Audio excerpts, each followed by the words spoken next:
Welcome to Pindar Poetry. We hope you learned something new. In this video, I will show how to make truffles without condensed milk. Start by chopping high-quality chocolate into small pieces and warming heavy cream until it barely simmers. Pour cream over chocolate, let sit 1 minute, then stir until silky smooth.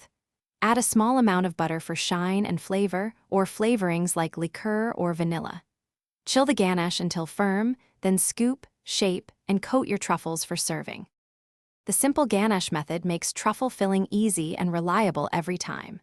Use a 1:2 ratio by weight for cream and chocolate depending on desired firmness, and warm your cream gently to avoid burning. After combining, add 1 to 2 tablespoons butter for sheen and easier shaping, or include 1 tablespoon liqueur for a flavor boost. Chill the ganache until firm, scoop with a spoon or small cookie scoop, and work quickly to roll.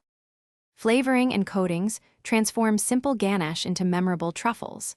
Fold in citrus zest or spices for subtle brightness, or mix in 1 tablespoon liqueur for a boozy note. Roll chilled ganache balls in cocoa powder for rustic elegance, or dip them in melted chocolate for a crisp shell that snaps when you bite it. Finish with a sprinkle of sea salt or edible glitter to elevate presentation and contrast flavors for the perfect bite. Thanks for watching. Consider subscribing if we helped you.